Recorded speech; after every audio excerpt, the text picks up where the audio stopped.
Muy buenas tardes, querida familia de Generación Desafiante. Shabbat Shalom. 6 días trabajarás y harás toda tu obra, mas en el séptimo día es consagrado a tu Señor. No harás obra alguna ni tú, ni tu esposa, ni tu hija, ni tu hijo, ni tu siervo, ni tu sierva, ni aun el extranjero, ni aun la bestia que habitase dentro de tus territorios. Porque en 6 días hizo el Señor los cielos y la tierra, mas en el séptimo, Shabbat, parar, detenerse, disfrutar todo aquello que el Señor nos ha dado. Quiero darte gracias, Señor, por la bendición que nos das de disfrutar de tus mandamientos. A nuestra querida familia dispersa en los 4 puntos de la tierra. A mis hermanos y hermanas que estamos volviendo a casa. Y el día de la fecha vamos a estar estudiando Deuteronomio, Devarim, Palabras, el libro más citado por el Mesías de Israel, en el capítulo número 9. Quiero darle gracias al Señor porque el capítulo pasado pudimos entender, ¿sí?, que el lugar más peligroso donde podemos estar es la prosperidad. Y muchas veces la prosperidad, cuando es mayor que la espiritual, la económica, puede hacernos caer en el orgullo. Por eso este capítulo nos invita a dejar el orgullo. Vamos juntos entonces a Deuteronomio capítulo 9, donde empieza diciendo Shema Israel.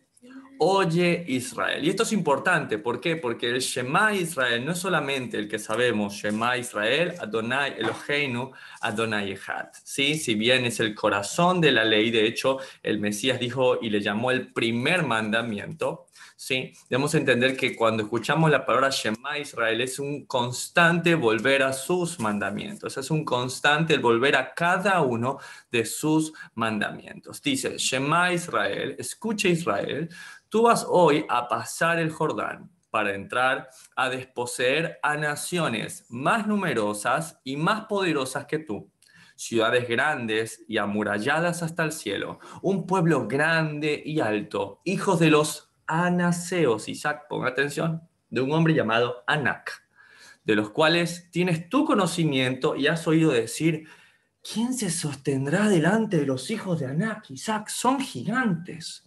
Entiende, pues, hoy, hijo, que es el Señor tu Dios el que pasa delante de ti como un fuego consumidor que los destruirá y humillará delante de ti, y tú los echarás y los destruirá enseguida, como el Señor te lo ha dicho. E hijo, esta es la historia de los gigantes, que ya se relata un poco en Génesis 6, cómo estos ángeles caídos, ¿sí?, se mezclan con las naciones y tienen estos gigantes, o también llamados los Nefilim. ¿Está bien?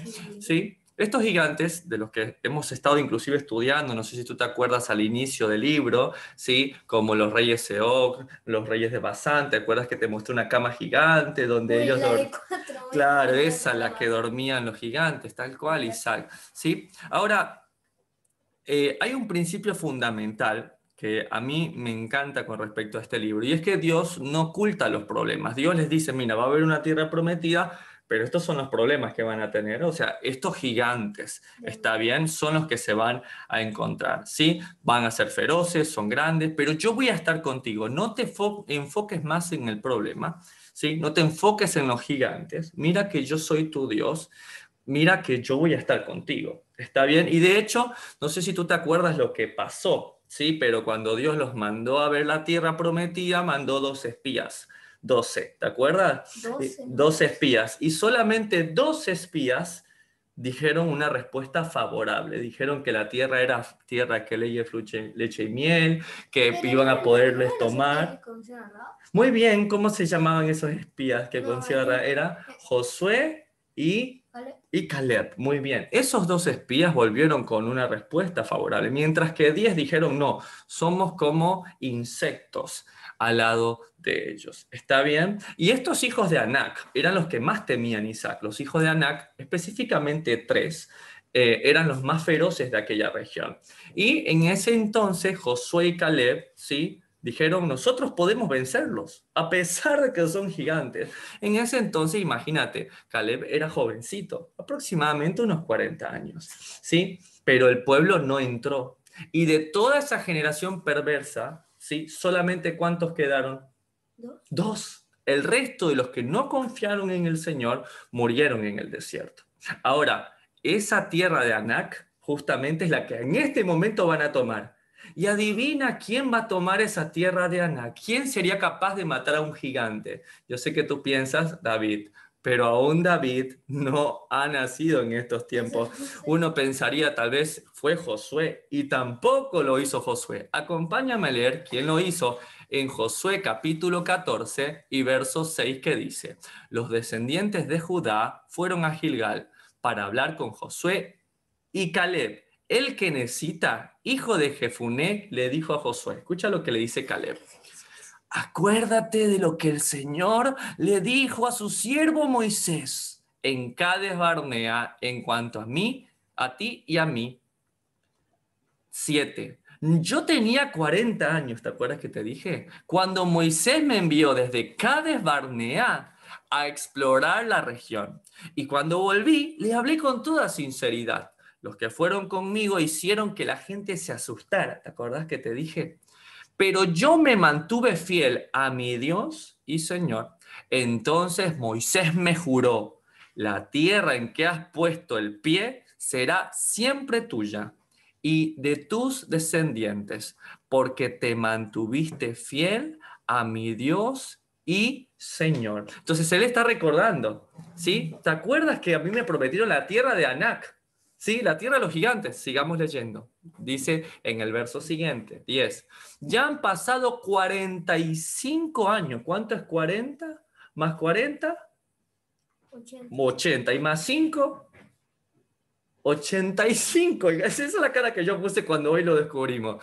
O sea, aquí dice, ya han pasado 45 años, dice Caleb, desde que el Señor le dijo esto a Moisés, que fue cuando los israelitas andaban todavía por el desierto, y conforme a su promesa me ha conservado con vida. ¿Te acuerdas que solo ellos dos quedaron de esa generación? Ahora ya tengo ¿cuánto? 85 años. ¿Es lo mismo, Isaac, tener 40 que tener 85? Ya uno es más viejito, ¿no? Más viejito. Sí, pero en esa época no vivían más de 1000 años. Bueno, no tanto, pero vivía mucho más. Y escucha lo que sigue diciendo, verso 11. Pero todavía estoy tan fuerte como cuando Moisés me mandó. Dijo, tal era mi fuerza a los 40, tal es mi fuerza a los 85, a explorar la tierra y puedo moverme y pelear igual que entonces. Y muchos comentaristas han asumido que la razón por la cual estaba como en esta disputa, específicamente Caleb, era porque no le querían dar la tierra. Y la razón real por la cual muchas veces no le querían dar esta tierra a Caleb era porque no es que no se la merecía, sino que al ser un hombre ya de 85 años, tal vez pensaron que no tenía la fuerza para luchar contra los gigantes. ¿Y qué dijo Caleb? ¿Sí? Tengo la misma fuerza. Tengo la misma fuerza y puedo pelear. Sigue diciendo en el verso siguiente, 12. Por eso te pido que me des ahora justo esta foto que puse, la región montañosa que el Señor me prometió. Imagínate creerle al Señor a los 85 años. Yo no sé qué edades tienen lo que escuchan, pero si tú tienes ahora 40 y Dios te lo prometió, confía. Y si tienes ahora 85, que nadie te quite lo que el Señor te prometió. Tú sabes desde entonces, le dice Caleb a Josué, que los descendientes del gigante Anac viven allí y que tienen ciudades grandes y bien fortificadas. Pero yo espero que el Señor me acompañe y me ayude a echarlos de allí, como Él lo ha dicho. No importa la edad que tengo, no importa si ando con un bastoncito, con este bastón le doy en la cabezota. Le va a decir, vete para tu casita por la sombrita. Muy bien, yo imagino que Caleb haber dicho, pero Caleb son gigantes, y Caleb pudo haber dicho, pero yo necesito derrotarlos, no cargarlos para echarlos fuera, solamente derrotarlos, como él lo ha dicho. Imagínate, una tierra de gigantes y un hombre que hoy en día se consideraría un ancianito de 85 años, dice, el Señor me va a acompañar y me va a ayudar como Él lo prometió. ¿Qué promesa? ¿Qué promesa? Verso 13. Entonces Josué bendijo a Caleb y le dio Hebrón para que fuera de él y de sus descendientes. Y así fue como Hebrón llegó a ser de Caleb 85 años y de sus descendientes hasta el día de hoy, porque Caleb se mantuvo fiel al Señor, Dios de Israel. El nombre antiguo de Hebrón era Kiriat Arba, pues Arba fue un famoso descendiente del gigante Anak. Imagínate este hombre de 85 años peleando contra gigantes, porque Dios le dijo que lo acompañaría. Y esto te trajo un mapa para que veas de Israel, y específicamente ahí está señalado la región de Hebrón. No sé, te voy a señalarlo voy a ver si puedo hacerlo. Pero la región de Hebrón justamente es donde está señalada, no sé si la ves con la estrellita, ¿sí? Ahí está, tú lo encontraste en tu Biblia también. Para los que puedan, tengan su Biblia en la parte de atrás, también van a encontrar esta región. Justo Isaac, si te das cuenta, está ahí en los límites, un poquito más abajo de la región de Belén, un poco antes de Jerusalén.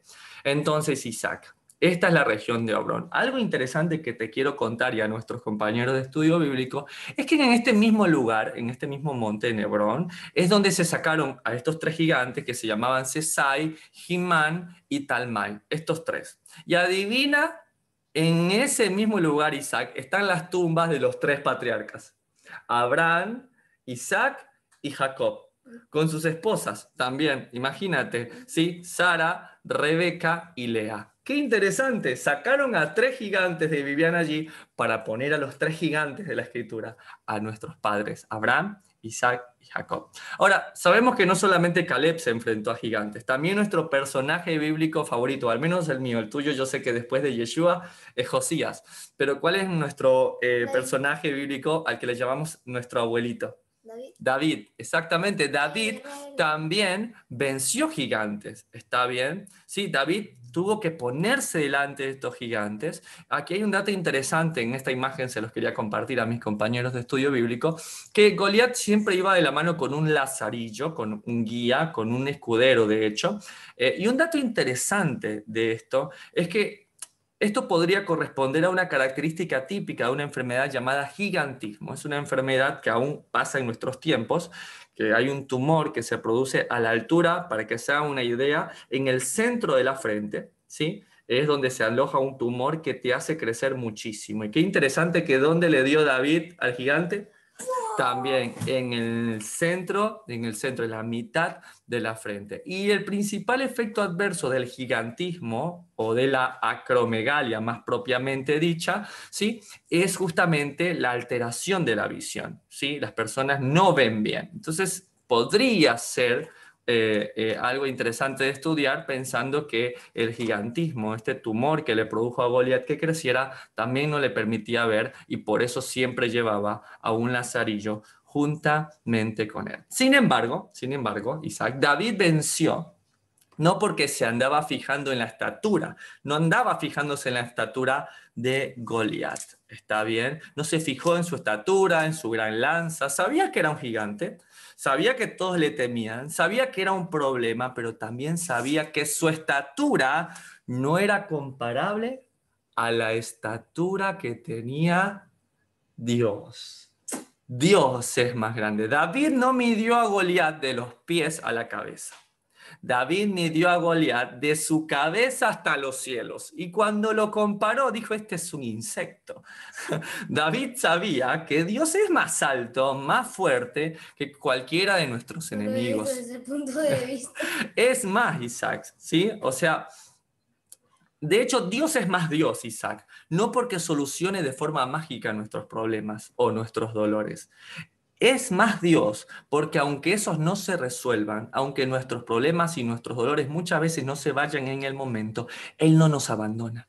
Él no hace como hace el mundo. Él no se separa de nosotros, de nuestra mano, cuando todo se complica. Y sabes, tal vez tu problema necesite, al igual que el gigante de David, ser derrotado por la fe, por la confianza en un Dios que es mayor que todos. Entonces los motivo a no hablarle más a Dios de cuán grandes son nuestros problemas, sino hablarle a nuestros problemas de cuán grande es Dios. Amén. No debemos enfocarnos tanto en los problemas. Ahora, no quiere decir que no seamos realistas. Sabemos que existen problemas, pero no es necesario enfocarnos tanto en ellos, ¿sí? Debemos enfocarnos en el Dios que todo lo puede. ¿Sí? ¿Te acuerdas el ejemplo que estudiábamos el otro día del peso del agua? ¿No? Y decía, ¿cuánto pesa un vaso de agua? Y alguien dice, pues bueno, no pesa nada un vaso de agua. ¿Sí? Exacto. ¿Y qué le dijo esa persona? No es así. El peso del agua es relativo. Si yo mantengo este vaso de agua en mi mano por 2 minutos, no pesa nada. Y si lo mantengo una hora, te va a empezar a doler. me va a empezar a doler el brazo. Y si lo mantengo por 10 horas, ya por 24, por por, todo el día. por todo el día, ya no voy a poder sostenerlo. Se me paraliza. Se me paraliza la mano. ¿Qué quiere decir? Que al igual que nuestros problemas, no necesitamos estarlos sosteniendo 24 horas. Ok, existen problemas, los sostengo 1 minuto y al siguiente minuto voy en oración al Señor. ¿Sí? Entonces, muchos podrían decir, ¿sí? O sea, es importante la confianza en Dios, es importante ir a Dios y buscarlo y no hablar tanto de nuestros problemas. Y muchos me podrían decir, entonces, ¿qué? No tengo que hablarle a Dios de mis problemas. Y mira que la misma Escritura dice, que me gusta mucho, ¿sí? Dice así, has escudriñado mi andar y mi reposo, y todos mis caminos te son conocidos. Estoy leyendo el Salmo 139. Pues aún no está la palabra en mi lengua, y he aquí, oh Señor, tú la sabes toda. ¿Sí? O sea que nosotros ni siquiera tenemos que andarle contando a Dios nuestros problemas con una actitud de queja a un Dios soberano. Entonces muchos me podrían decir, entonces hermano Lincoln, no oro, ¿no? No voy a orar entonces que Dios me ayude. Y la respuesta es claro que tenemos que orar. Sí, por eso de hecho en la comunidad tenemos los 3 tiempos de oración, en la mañana, en la tarde y en la noche. ¿Sí? Por eso es que constantemente tenemos en los grupos de varones, como en Ser Sansón No Basta, nuestros tiempos de oración, de estudio de la palabra, donde nos rendimos al Rey. Claro, y ¿por qué no? También las mujeres, en Mujeres de Oración, que les invitamos a, por favor, que no se pierdan estos tiempos donde oran, donde derraman su corazón delante de Dios, o en los tiempos de comunidad, cuando estudiamos juntos los salmos. Sí, o sea, claro que debemos orar. O sea, y el punto de ello es que no debemos orar con una actitud de queja, como que si le estamos contando algo a Dios que Dios no sabe, ¿sí? O desestimando muchas veces el poder y la soberanía de Dios. No, debemos hacerlo como está escrito. De hecho, la forma de orar es como está en Filipenses capítulo 4 y verso 6. Por nada estéis afanosos. Por nada estéis afanosos. Y ya estamos orando y Señor, perdón, no sé quién esté ocupado ahí, pero escúchame rapidito, porque, o sea, no tenemos que estar preocupados, sino ocupados en la oración. Si no sean conocidas vuestras peticiones. Ahí está, tenemos que orar a Dios, sí. Delante de Dios en toda oración y ruego. Ahí está, hermano Lincoln, yo puedo rogar en desesperación. Sí, sí puedes orar en desesperación, pero no con una actitud de queja, no con una actitud de reclamo, sino como lo dice aquí, con acción de gracias. Ahora, ¿qué quiere decir con acción de gracias? Porque ahí está como la clave. Y es decir, como que si ya Dios hubiese cumplido nuestra petición. Eso también es confianza, eso también es fe, eso es creer. ¿Se dan cuenta? O sea, esa es la diferencia de entre orar con una actitud de derrota, de queja, a diferencia de una actitud de agradecimiento, con acción de gracias. Ahora la pregunta es, ¿cuál es la acción? Ahora, podría ser el simple hecho de sonreír en medio de la adversidad, el de caminar en fe en medio del desierto, el de navegar en medio de la tormenta. Yo personalmente algo que disfruto hacer mucho es aplaudir. Sí. Cuando estoy por entrar al hospital, algo tengo claro y es que por mis fuerzas no podré. Por ello oro, coloco la misma alabanza cada vez que entro por el hospital. Esa alabanza que dice, eres mi Dios y tú harás más allá de lo que pueda imaginar, más allá de lo que pueda yo soñar.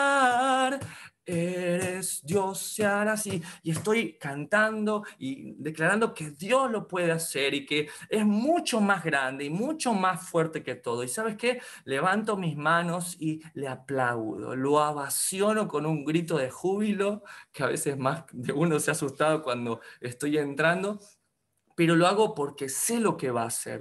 No solamente le agradezco por lo que hizo, sino por lo que en ese día Él hará, con acción de gracias. Y si esa es la oportunidad que puedas tener, hagámoslo juntos. Es momento de que por un momento pienses todo aquello por lo cual se está orando. Pienses por el regreso de ese hijo, por esa reconciliación matrimonial, por ese deseo de servir a Dios, por esa familia unida, por ser sanado de esa enfermedad. Piensa por un momento, pero ya no pienses más en ello. Piensa en ese hijo volviendo, piensa en ese matrimonio consolidado, piensa en estar libre de aquello que te padece. Y cuando pienses en eso, piensa en ese lugar ideal y ¿sabes qué? Dale gracias. Dale gracias y dile gracias, Señor, porque tú ya lo hiciste. Confío, no ven mis ojos, pero yo no camino por vista, ¿sí? No es por vista, es por fe. Yo sé que tú lo vas a hacer, no sé cómo lo harás, pero yo confío y yo vivo plenamente convencido de que tu voluntad no es el desierto. Tu voluntad es la tierra prometida. Camino en el desierto, claro que sí, soy realista, pero sabiendo que ese no es el destino final, que mi destino final es la voluntad de mi Padre, buena, agradable y perfecta. Cada mañana me repito lo mismo cuando entro al hospital y digo, pondré todo de mí para que al final todo dependa solamente de Dios. Deuteronomio capítulo 9, verso 3 dice, hijo, entiende pues hoy, Isaac, que es el Señor tu Dios, ¿sí? El que pasa delante de ti como fuego consumidor, que los destruirá y humillará delante de ti, y tú los echarás y los destruirás enseguida, como el Señor te ha dicho. Ahora, mi pregunta es para ti, Isaac, ¿cómo destruye el fuego? Si agarrara una hoja de papel, el fuego, ¿qué queda después de eso? ¿Cómo? ¿Sí? Si prendemos fuego a una hoja de papel, ¿qué queda? Se queda como nada. Nada, muy bien, esa es la respuesta. Prácticamente no queda nada, quedan como unas cenizas. Queda como un papel medio... Bueno, quedan cenizas Como o cuando hace el asado que prácticamente se eso, como un polvo que queda. ¿Y ese polvo lo podemos dejar ahí? No. Hay que, ¿qué cosa? Hay que sacarlo, ¿no? Hay que sacarlo. Entonces, Dios es el fuego que quema eso malo. Pero ¿qué quedan? Las cenizas. Y eso, ¿de quién? Exacto, depende de nosotros. Entonces, en tu vida es lo mismo, hermano. Esto es un trabajo en conjunto. Dios los derrota, Dios los quema, pero somos nosotros que sacamos la ceniza, todo recuerdo de nuestras vidas. Esto quiere decir, hermano, que Dios te ha dado muchas veces y me ha dado a mí victoria en áreas de nuestras vidas. Pero necesitamos, como dice aquí, destruir enseguida su nombre, borrar la idolatría, la historia. Y eso tiene que ver mucho con nuestras vidas. Dios te ha dado victoria en algunas áreas de tu vida, como me la has dado a mí. Bueno, debemos destruir todo vestigio de nuestro pasado, de nuestras viejas obras. Destruir todo nombre sobre nosotros. Y muchas veces ello pueda significar, hermano, borrar relaciones tóxicas. Conocí a un varón en Ser Sansón No Basta que empezó con todo esto de buscar del Señor y agarró y cambió el celular, cambió el número, ¿sí? Y me dijo, tal vez después lo consigan, pero hasta ese momento yo ya estaré fortalecido. Es importante sacar todo vestigio de todo aquello que el Señor nos dio victorias. Y esto es muy importante, destruir ídolos inclusive del mundo, que sabemos que sus vidas están destinadas a la perdición, pero que adoramos por su estilo de música o por lo exitoso de sus carreras. Pues no, debemos desechar todo vestigio de maldad de nuestras vidas. Pues, recuerda esto, hijo, el mal que toleramos es el mal que nos destruirá. Si tú estás en un trabajo donde sabe que todo el mundo está robando, y todo el mundo roba, y tú estás tolerando que la gente robe, en algún momento va a llegar una auditoría, va a llegar gente a revisar ese lugar y tú también vas a ser contado como ladrón. ¿Por qué? Porque estabas allí tolerando esa maldad. Si tú estás tolerando en tu vida, por ejemplo, ciertas imágenes de chicas en bikini, pero es que no están desnudas, pero son imágenes que estás tolerando, esas imágenes van a destruirte.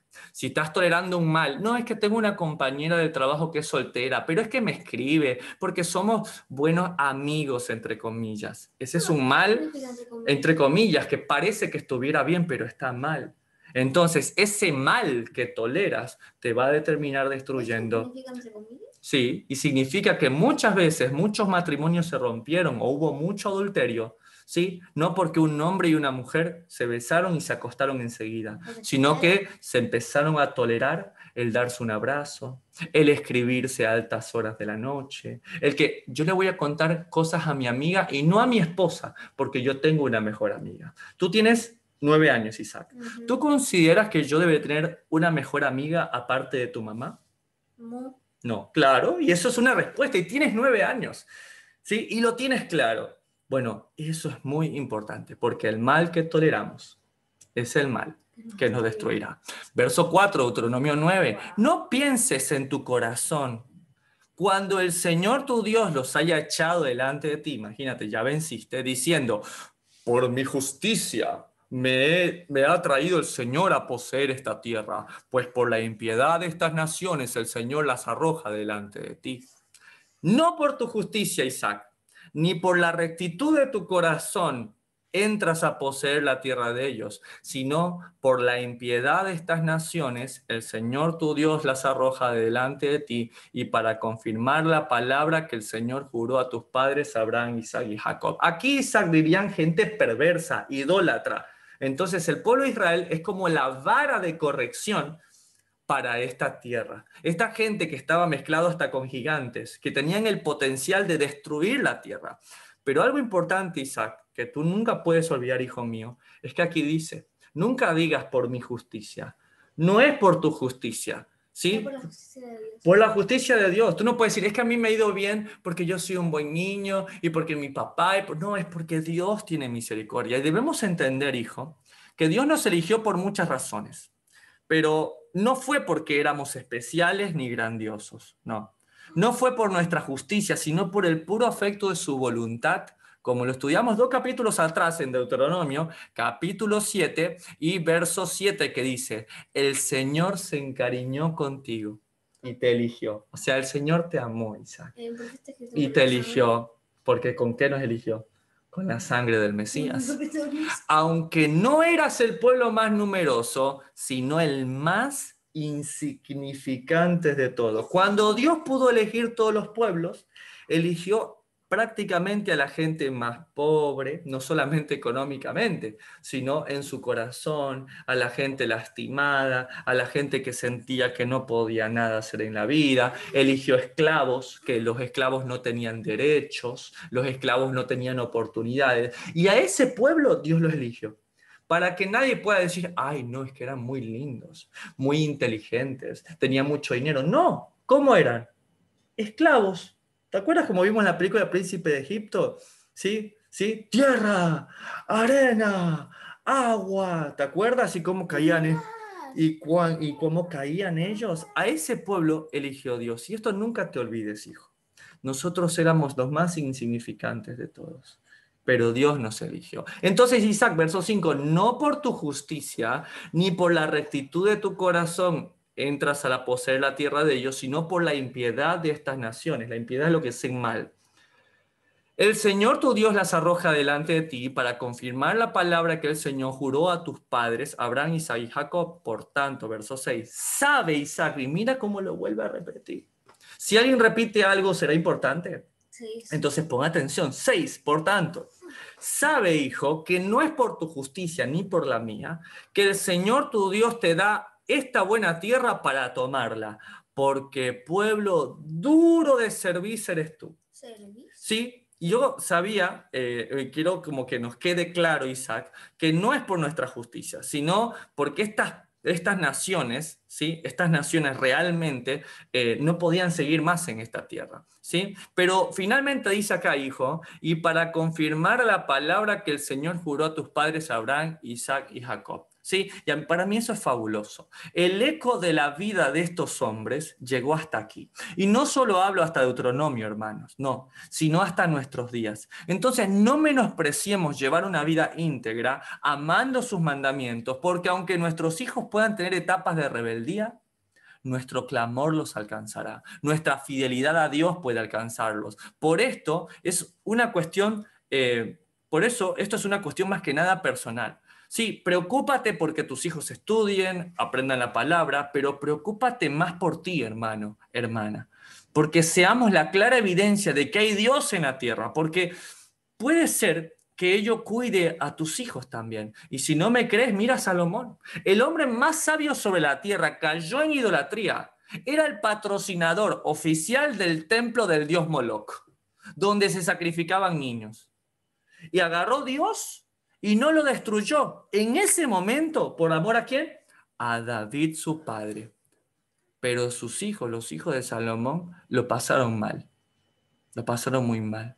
Sigue cuidando tu testimonio, hermano, hermana, porque realmente es así. A tus hijos los alcanzará la fidelidad a la palabra de Dios. Ahora, ¿pero cómo somos? Somos, como dice el verso 6, un pueblo de duro cerviz. ¿Y qué es una cerviz? Y aquí te voy a explicar, hijo, y para eso traje esto. La cerviz es esta parte del cuello de los bueyes, de los animales que se usan para cargar. Es justamente donde se pone esto que se llama yugo. Y el yugo, lo que se hace, o para qué sirve el yugo, ¿sí? Es justamente para esto. ¿Ves que tiene una argolla y toda esta parte de aquí en medio? Así Todo, entonces. claro, y así pueden cargar, sí, así pueden arar la tierra, está bien, pero esto es lo que debería pasar, así debería ser, pero muchas veces el buey puede ser terco. El buey no quiere ser obediente y entonces empieza a hacer esto. ¡Ah! Y mueve la cabeza y no se quiere dejar colocar y lucha. Se lastima a él y lastima al que le está colocando esto. Entonces así nos considera muchas veces el Señor y Moisés específicamente que está hablando. Son duros de servicio. En vez de ser bueyes obedientes, siervos y dejarse colocar sobre su cuello, quieren hacer lo contrario. No son buenos siervos. ¿Tú te acuerdas de alguien que sí llevó en su cuello, aquí en su espalda, sí, todo este yugo y que fue cargado hasta la cruz? Yeshua. Yeshua sí fue Estaba pensando en San Superhéroe de la un cruz. siervo sufriente, ¿sí? Que sí puso su cuello para cargar la cruz, pero muchas veces nosotros no. Somos duros de servir y muchas veces cuando ya tenemos puesta, mira, estamos así, no queremos trabajar.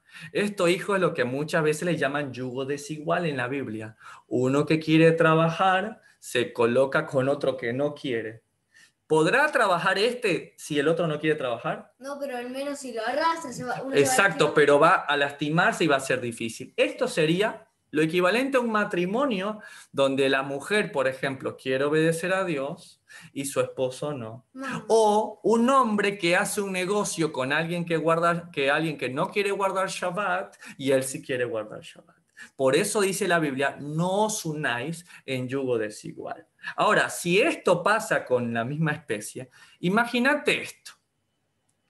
Tiene lógica, yo sabía que te ibas a reír porque es muy gracioso con el efecto que se hizo por computadora, pero ¿no te parece que es algo que te da risa mezclar a un buey de trabajo con un burro? ¿Tú crees que estos dos van a poder trabajar juntos?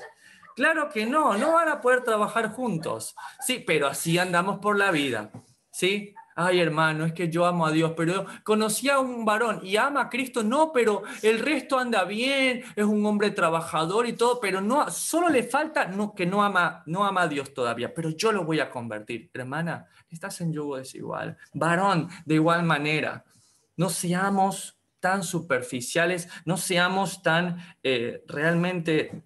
No seamos tan tercos, tan necios de andar buscando una pareja por cómo luce en el exterior, ¿sí? Realmente no seamos tan mediocres en buscar o en fijarnos solamente en lo exterior y no en su corazón, porque esto es estar realmente en yugo desigual. ¿Qué es lo ideal, Isaac? Acércate, por favor. Lo ideal sería que esto no pase y esto fuese lo que pasara. Eso fue lo que editaron en computadora. Sí, dejar de andar haciendo yugo desigual con un burro, que puede ser un niño que no quiere saber nada de Dios, al cual tú ya le explicaste la palabra de Dios, pero te dice que no quiere saber nada. ¿Sí? Puede significar eso. Y necesitamos para trabajar esto.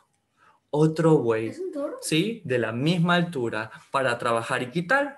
¿Qué tal si así juntos pueden trabajar juntos y ser así una generación desafiante. Desafiante. ¿Está bien? Entonces esto es muy importante, el que podamos estar en yugo igual, el que los dos podamos realmente trabajar. ¿Está bien? Somos duros de servir, pero no nos olvidemos entonces de esto. Y por otro punto quiero dejar esto claro, no nos creamos tampoco superiores. Cuando nuestra situación de podredumbre acabe, hermano, cuando nuestra hambre sea saciada, como lo está diciendo Moisés, cuando entres a la tierra prometida. Y por si se nos llega a olvidar, bueno, y para eso debemos seguir leyendo, donde Moisés va a hacerle recuento de cada vez que le fallaron, de cada vez que tentaron al Señor. Pero ya en el capítulo pasado hablamos de que el lugar más peligroso donde podemos estar es la prosperidad, porque tendemos a olvidarnos de Dios. Y de igual manera, una consecuencia de ello, de esto, es el orgullo. Por eso el capítulo de hoy es deja el orgullo. El orgullo de creernos que porque ahora escuchamos, ¿sí?, esta palabra o porque sabemos un par de palabras en hebreo, somos mejores que los demás. Y miramos con menosprecio a un católico, a un protestante o de cualquier denominación o a un ateo. Y ¿sabes qué? Eso es una trampa, el creernos mejores, el creer que ha sido por nuestra justicia. Es que ahora no merezco misericordia porque me equivoqué. Es que jamás merecemos misericordia, ni antes ni ahora. Y es una trampa creer que ahora las cosas buenas que nos pueden estar pasando es porque nosotros algo bien lo hemos hecho.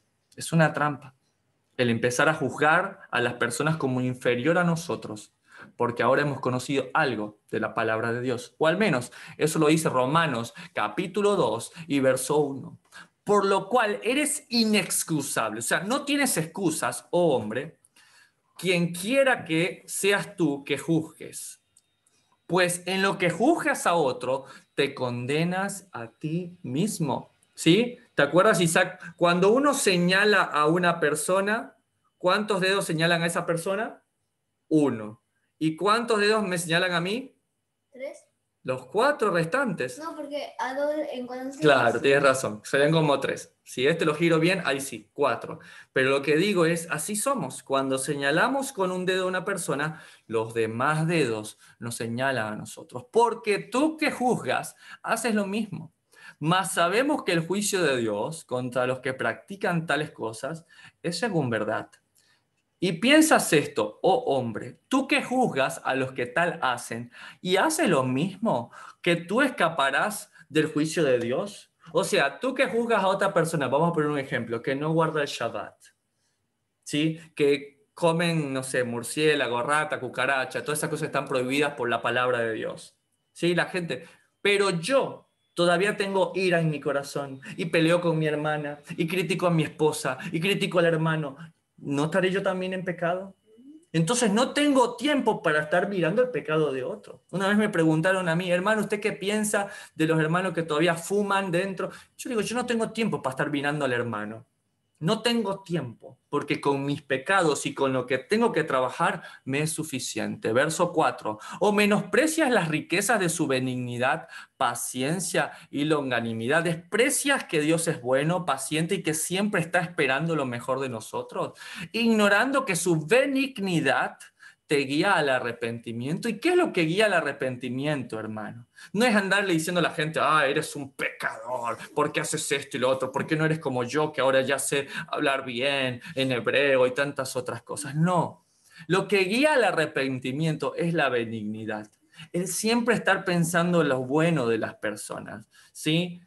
Eso es lo que guía al arrepentimiento a una persona. ¿Quieres que alguien se arrepienta? ¿Quieres que alguien venga a la palabra de Dios? Pues siempre piensa lo mejor de él. Siempre tengo una actitud correcta. Siempre tengo una actitud de servicio hacia las personas. Verso 5. Pero por tu dureza y por tu corazón no arrepentido, atesoras para ti mismo ira para el día de la ira y de la revelación del justo juicio de Dios. Verso 6, el cual pagará a cada uno conforme a sus obras. ¿Y cuáles son? Vida eterna a los que perseverando en bien hacer buscan gloria y honra e inmortalidad. Pero ira y enojo a los que son contenciosos, problemáticos y no obedecen a la verdad. ¿Y qué es la verdad? la suma de tu palabra es la verdad. Salmo 119, verso 160. Sino que obedecen a la injusticia. Verso 9.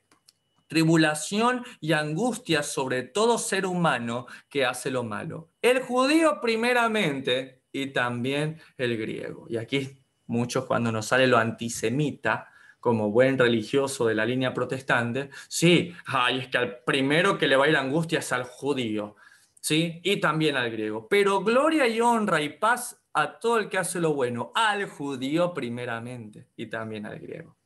Bien lo dice la Escritura. Bien lo dice la Escritura. La salvación viene de los judíos. La salvación es primeramente para el judío y también para el griego. También para las ovejas perdidas de la casa de Israel. ¿Acaso si su inobservancia, acaso si la transgresión de la Torá del pueblo de Judá vino a ser salvación de nosotros? Cuánto más su restauración, cuánto más que el pueblo elegido, donde viene nuestra simiente, donde viene el Mesías, abre sus ojos. Por eso dice, ¿aprovecha ser judío? Y sí, en gran manera aprovecha. Claro que sí, fue a ellos dada la Torá también. ¿Por qué? Verso 11, porque no hay acepción de personas para con Dios. Saquémonos esa mentalidad, ¿sí? De andar segregando a la gente por si es judía, por si es católica, porque si es atea. Todo este mundo es una prueba, hermano, una prueba de si estamos dispuestos a amar a pesar de, si tenemos realmente una actitud de siempre estar pensando lo mejor de las personas. Verso 12, porque todos los que sin ley han pecado, sin ley también perecerán. No, no te preocupes, ¿sí? Si es que el ateo no conoce la ley. Dice el libro de Romanos que todos los aspectos más básicos de la ley están puestos en nuestros corazones. ¿Qué quiere decir eso? Aún en las tribus perdidas en el Amazonas, saben que robar y que matar está mal y son más duros que nosotros con respecto a esas prácticas. ¿Sí? Dios juzga. Nosotros amamos. Gracias, hijo. Y nosotros amamos. Entonces, al que recibió la ley, a nosotros somos los que debemos estar preocupados, hijos, porque al que mucho se le otorga, mucho se le pedirá. Si Dios nos ha dado la ley, la palabra, el juicio va a ser más duro con nosotros, porque nos dio palabra, nos dio amor, nos dio entendimiento, más que a las otras personas. Y todos los que bajo la ley han pecado, por la ley serán juzgados. Porque escucha esto, hijo, no son los oidores de la ley los justos ante Dios, sino hacedores de la ley serán justificados. No basta, hijo, con que tú cada Shabbat y cada estudio bíblico estés escuchando. Es importante, sí, el oír viene por la palabra de Dios, sí, pero no vas a ser justificado por escuchar a tu papá. No vas a ser justificado, ¿sí? Exacto, hay que entenderla, hay que vivirla, hay que hacerla parte de nosotros. Es ahí cuando realmente seremos justificados. Y eso es importante, hermanos. ¿Sí? Eso es importante. Necesitamos no caer en la trampa de creernos mejores que los demás. No creamos que en algún momento, si algo bueno nos pasa, es por nuestra justicia. Porque aún los mandamientos de Dios son justicia de Él. Nosotros solo copiamos lo que el Padre hace. Y es que el verdadero reto no es estar aquí escuchando la Escritura, no. El verdadero reto es ser hacedores del consejo de Dios, vivir aquello que escuchamos, vivir aquello que predicamos, aunque pudiésemos hacerlo, ¿sí? Que no se nos olvide que todo le pertenece a Dios y que si no hubiese sido por su misericordia, semejante a Sodoma y a Gomorra hubiésemos sido. Y por si el ejemplo de Sodoma y Gomorra no te parece suficiente, vamos a seguir viendo los que vienen. 7. Acuérdate, no olvides que has provocado la ira del Señor tu Dios en el desierto, desde el día que saliste de la tierra de Egipto hasta que entrasteis en este lugar, habéis sido rebeldes al Señor en Horeb, o sea, en Sinaí. Provocaste esa ira al Señor y se enojó el Señor contra vosotros para destruiros. ¿Y sabes qué, hermano? Esto es un remedio para no juzgar a los demás. Recordar que hicimos enojar a Dios. Yo siempre digo, Señor, recuérdame, Señor, que merecía ser quemado, destruido. Sin embargo, tu misericordia me alcanzó. ¿Sabes? Y esto no quiere decir, sí, que debe volver a nosotros la culpa del pecado o el sentirnos acusados por nuestro pasado. No. Quiere decir que jamás debemos olvidar que cuando merecíamos juicio y destrucción, recibimos perdón, misericordia y compasión. Es como el salmo que ayer estábamos cantando todos juntos, y que es el Salmo 40, que dice así: con paciencia Esperé la ayuda del Señor, Él se inclinó a mí y oyó mi clamor, me sacó del pozo de la desesperación, del lodo y del fango. puso mis pies sobre la roca firme y mis pasos enderezó. Me dio un canto nuevo para entonar, un himno de alabanza a nuestro Dios. ¡Qué alegría para los que confían en el Señor! Bueno, ya van muy pronto, van a tener esa canción también, esa alabanza en Generación Desafiante. Pero es así, como lo dice el Salmo 40, con paciencia esperé que el Señor me ayudara. Él se fijó en mí y oyó mi clamor. Yo estoy necesitado. Él nos sacó del foso de desesperación, del lodo, del fango. Puso nuestros pies sobre suelo firme y a medida que caminábamos, Él nos estabiliza. Él no dice está esperando que camines de forma perfecta. Él no está esperando que no te tropieces. Él lo que quiere es que camines y a medida que caminas te va ayudando y te va a dar un canto nuevo para entonar, un himno de alabanza a nuestro Dios. ¿Cuál es el himno? Yo era de esta manera y Dios me transformó. Dios me cambió. Toda gloria y toda alabanza sea para Él. Verso 9, Deuteronomio 9. Cuando yo subí al monte para recibir las tablas de piedra, las tablas del pacto que el Señor hizo con vosotros, estuve entonces en el monte 40 días y 40 noches sin comer pan ni beber agua. Es algo sobrenatural, solamente Dios nos puede sostener, ya que médicamente no se entiende. 10. Y me dio el Señor las 2 tablas de piedra escritas con el dedo de Dios, y en ellas estaba escrito según todas las palabras que os habló el Señor en el monte, de en medio del fuego, el día de la asamblea. 11. Sucedió al fin de los 40 días y 40 noches que el Señor me dio las 2 tablas de piedra, las tablas del pacto, y me dijo el Señor: levántate, desciende pronto de aquí, porque tu pueblo, pongan atención, le dijo, tu pueblo que sacaste de Egipto se ha corrompido, pronto se han apartado del camino que yo les mandé y se han hecho una imagen de fundición. Y aquí se repite mucho, Isaac, el número 40, el número 40. Y el número 40 significa un periodo de prueba. En este periodo, el pueblo realmente iba a conocerse a sí mismo, ¿sí? Porque seguro que muchos salieron de Egipto viendo las proezas del Señor. O sea, ni les costó nada, dice que llegaron a Sinaí y que ni el Señor hablaba y ellos ya gritaban, Naase Benishma. Todo lo que el Señor diga, eso haremos y oiremos. ¿Sí? Pero por 40 días, después de eso, que fueron dejados solos, que fueron probados, es donde ellos realmente iban a saber qué tan firme es su fe. Ellos iban a descubrir quiénes eran en realidad. ¿Sí? Por eso hay un dicho que dice por ahí que tú puedes decir lo que quieras, porque lo que haces en lo secreto, en privado, es lo que realmente eres. ¿Sabes qué? Y mientras el pueblo se corrompe, cuando cree que nadie los está viendo, Dios sí les ve. Pero por otro lado, está Moisés en intimidad con el Señor. Pero una pregunta válida sería, ¿por qué 40 días? ¿Por qué 40 días? Y yo sé que es una teoría mía y que la he compartido y que me gusta mucho. ¿Por qué el Señor no simplemente hizo y ya le dio las tablas? De hecho, las tablas entraban en las manos de Moisés, ni siquiera que eran gigantes, eran tablas que Dios las pudo haber hecho muy rápido. ¿Qué pasó en 40 días? 40 días allí con Moisés, ¿sí? Y a mí me gusta mucho pensar de esta manera, Isaac. Me gusta pensar de que el Señor le pudo haber dicho, ¿sabes? Hace mucho tiempo que un hombre no sube a mi presencia, que un hijo mío no sube a mi presencia. ¿Qué pasaría si tú y yo no nos encontráramos por mucho tiempo, Isaac? Como ahora cuando me voy de guardia a veces algunos días. ¿Cómo te sientes? Triste. ¿Y qué pasaría si tú después de mucho tiempo, en este caso Moisés estuvo 40 años en Egipto? ¿Cómo estaría si tú y yo nos volviéramos a encontrar después de 40 años? Exactamente. Y eso es lo que yo creo, hijo. Yo creo que Todo ese tiempo que estuvo Moisés, sí, yo creo que fue un deleite para Moisés y para el Señor, de poder decir, qué bueno que estás aquí, Moisés, qué bueno que estás aquí, Isaac. Te amo mucho, eres mi especial tesoro. Quiero contarte cosas que tal vez no van a estar escritas en los libros, pero quiero que tú lo sepas. Y de hecho cambió mucho el corazón de Moisés desde aquel lugar. Te amo, hijo. Yo creo que eso es lo que estuvieron haciendo con el Señor.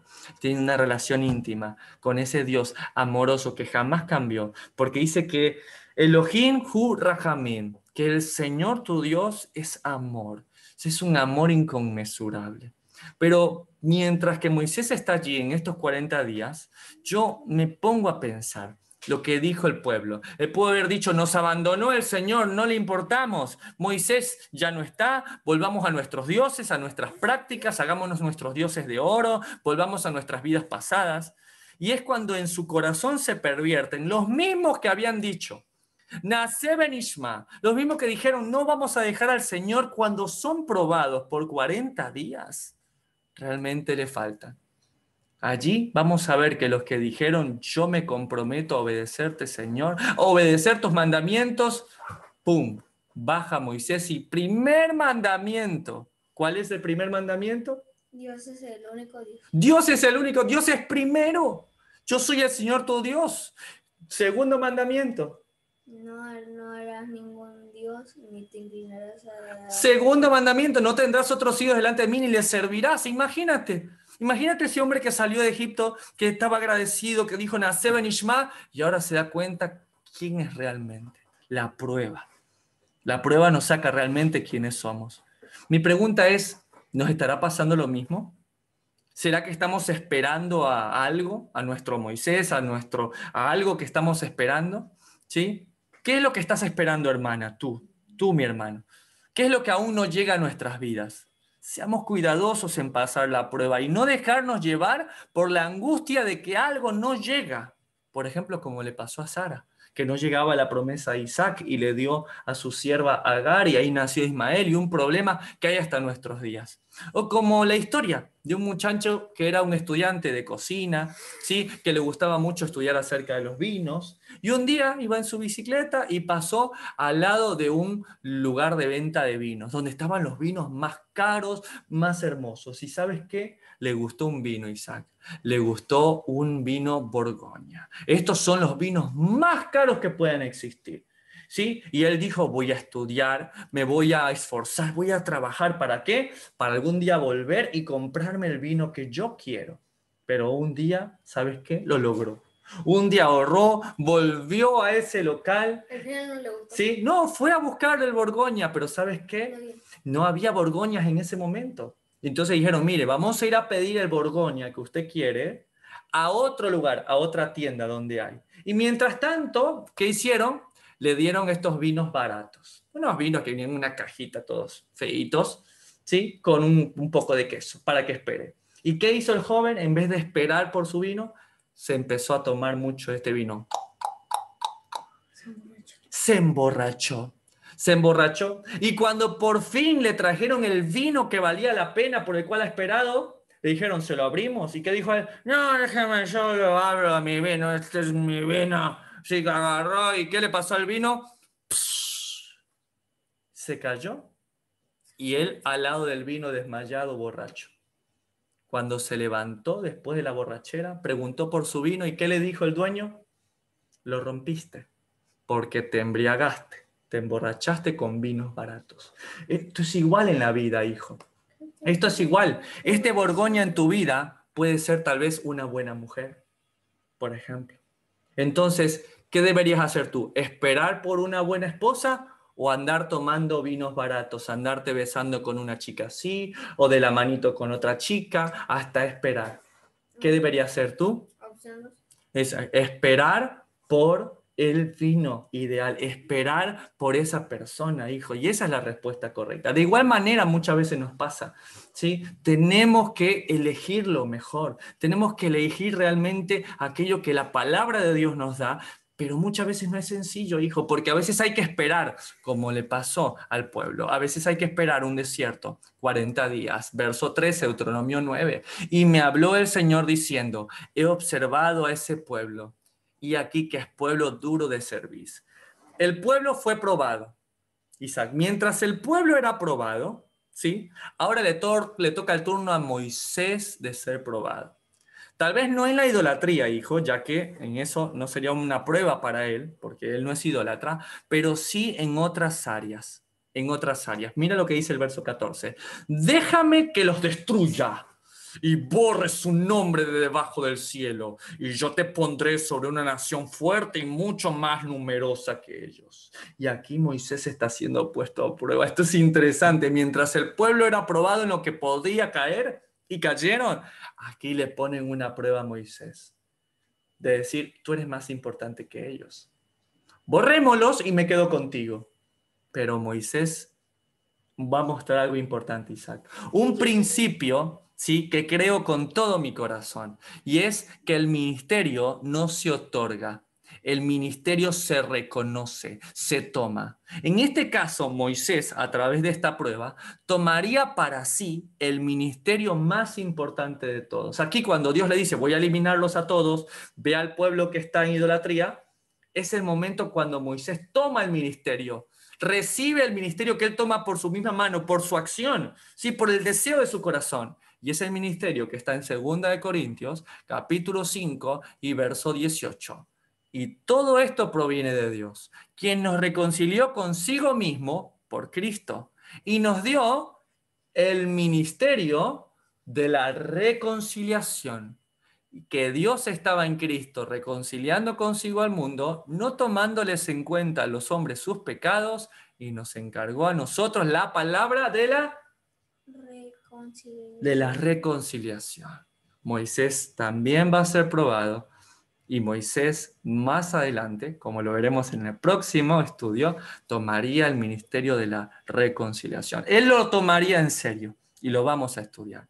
Pero hijo, si hay un ministerio que debemos tomar, es este, el de reconciliar a las personas, reconciliar al hombre con Dios. Pero eso solo lo podremos hacer, hijo, si realmente dejamos el orgullo, dejamos el creer que todo lo bueno que nos pueda pasar es porque lo merecíamos. Hijo, tú eres un gran hijo y estoy orgulloso de ti, pero tú nunca olvides que todo lo que tienes fue porque Dios te lo ha dado. Los padres que tienes, la educación que has tenido, los amigos, las personas, aún la palabra de Dios. Todo lo hizo porque se agradó de ti, porque te eligió, porque te amó, porque fuiste para Él de mucha estima. Él te amó. Tal vez para muchos no fuiste estimado, pero para Él sí. Como cuando aquel día, ¿te acuerdas cuando tú todavía ibas a la escuela? Estabas triste porque no te eligieron como el amigo, ¿te acuerdas? ¿Y qué pasó en ese momento? ¿Qué hicimos juntos? Nos fuimos a comer a un restaurante y comimos juntos y te dije que tú eras mi mejor amigo, ¿sí? Y a veces así en la vida no nos hemos sentido estimados o queridos. Y yo también me sentí así, ¿sabes? Muchas veces, muchísimas veces. Pero Dios luego vino y me dijo, con amor eterno te he amado, por cuanto te he prolongado mi misericordia. Yo te amé y yo te elegí. Y no solamente lo hizo conmigo, hijo, también lo hizo contigo. ¿Por qué? Porque estas son sus palabras. Devarim, Deuteronomio, el libro más citado por el Mesías de Israel. Quiero darte gracias, Señor, por la bendición de estudiar tu palabra y tus mandamientos con mis hermanos, con mi esposa, con mis hijos, Señor. Que estas palabras queden caladas en nuestros corazones, Señor, porque no serán los oidores de la ley los justificados, sino los que hacen la obra, tu obra, Señor. Gracias te doy, Padre, y te pido que saques de nosotros todo rastro de orgullo, Señor, toda consecuencia de a veces creernos prósperos. Señor, que podamos recordar siempre que nunca fue por nuestra mano, sino por tu voluntad, por tu gracia, por tu favor y por tu misericordia. Amén, amén y amén. Nos vemos la próxima semana para estudiar el siguiente parte de este capítulo. Que el Señor me los recontra bendiga. Shabbat Shabbat Shalom.